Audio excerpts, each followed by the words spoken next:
They say you should never answer a call from an unknown number. But what if that call isn't from a phone at all? What if it's a sound, echoing from a place that shouldn't exist, calling your name from the depths of a cursed forest? That's a lesson, my friends, and I learned the hard way, in a place they call Thien Phuc. My name is Wee. I was around 25 at the time, and like many young people, I was obsessed with travel and creating content. That year, my 3 closest friends, Dang Trang and Li Nand, I decided to take a trip to Dalot.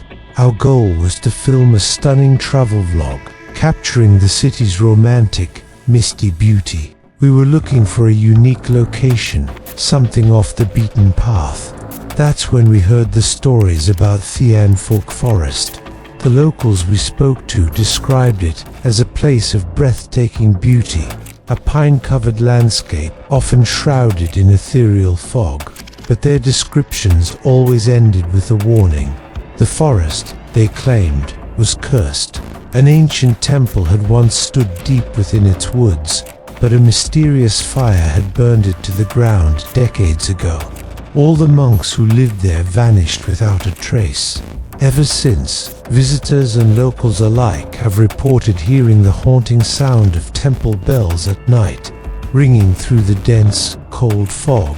We were young and skeptical, dismissing the tales as local folklore meant to spook tourists. The legend only made the place more appealing for our vlog, a cursed forest. It was the perfect hook. Against all advice, we decided to go. That afternoon, the famously clear Dalot sky began to shift. Ominous grey clouds rolled in, and a sudden chill filled the air, the kind that seeps into your bones. The atmosphere grew heavy with a thick, damp mist that clung to everything. We found the entrance to the forest, a narrow, winding dirt trail that disappeared into the shadows of towering pine trees. The further we walked, the quieter it became, the sounds of the city fading away until all we could hear was the crunch of our own footsteps on pine needles and the whisper of the wind. We eventually found a small, secluded clearing that felt perfect for our campsite.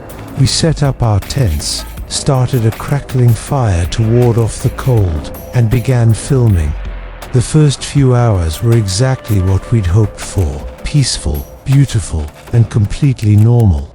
But as the sun dipped below the horizon and darkness enveloped the forest, that sense of peace evaporated. That's when I heard it for the first time. A faint, metallic sound carried on the wind from somewhere deep in the woods. Cling, clang, cling, clang. It was distant, almost imperceptible, but it was undeniably there.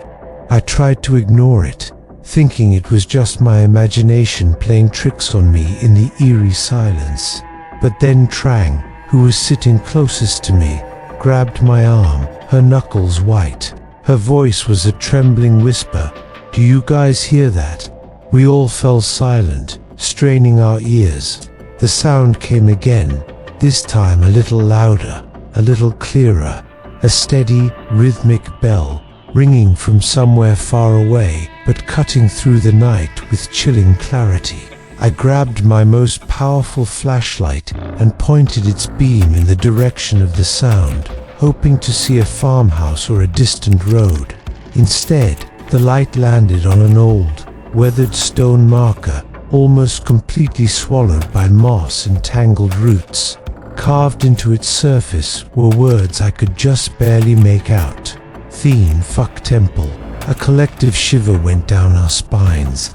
We stood frozen, staring at the stone, the locals' warnings replaying in our minds. In that moment of shared terror, a sudden, violent gust of wind howled through the clearing, extinguishing our campfire and plunging us into absolute darkness. Our flashlights flickered and died, and in that pitch-black void, I saw the silhouette of a person standing motionlessly under a nearby tree. My heart hammered against my ribs as I fumbled with my flashlight, frantically trying to turn it back on. With a sputter, The beam flickered to life, illuminating the figure before us. It was a man, bald and dressed in the simple, brown robes of a Buddhist monk. He stood unnervingly still, not seeming to breathe, his presence sucking all the warmth from the air. We were paralyzed with fear. Then, slowly, he turned his head towards us. His face was a horrifying, smooth, blank slate. There were no eyes, no nose, no mouth, just an empty expanse of skin. A blood-curdling scream tore from Trang's throat, shattering the silence. That was all it took to break the spell. "Run," Dung yelled, yanking my arm.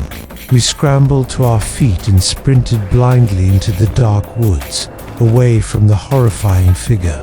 But the forest seemed to conspire against us, the trees twisting into an endless, disorienting maze. We had no idea which way we were going, and the bell was no longer distant.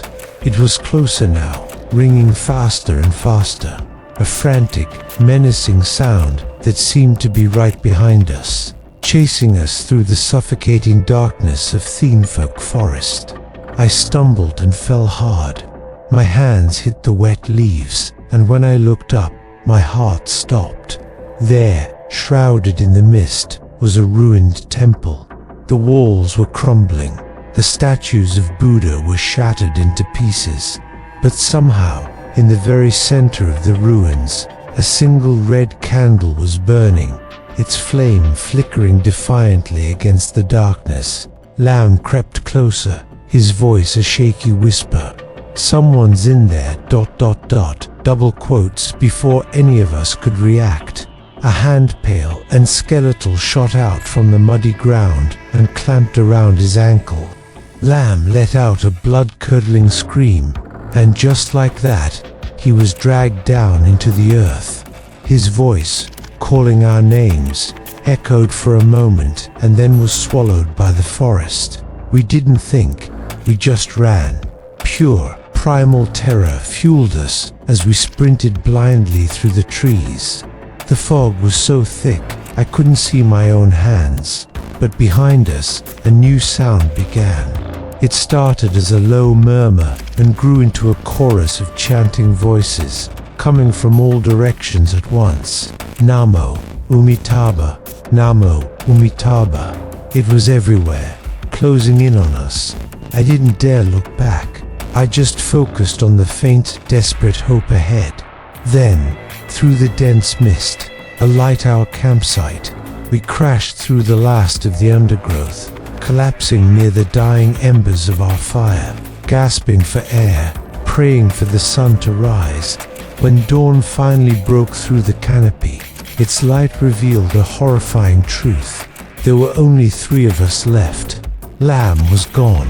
The only trace of him was a deep, gouged drag mark in the mud, leading from where he was taken, right back into the suffocating darkness of the forest. Trang broke down, sobbing uncontrollably. Dung didn't say a word. He just stood there, staring blankly into the trees, his face a mask of shock. And me, even now, every time I close my eyes, I can still hear it, that chilling, relentless sound of the bell. Cling, clang, cling. After we returned, nothing was the same. Dung sold all his camping gear and never set foot in a forest again.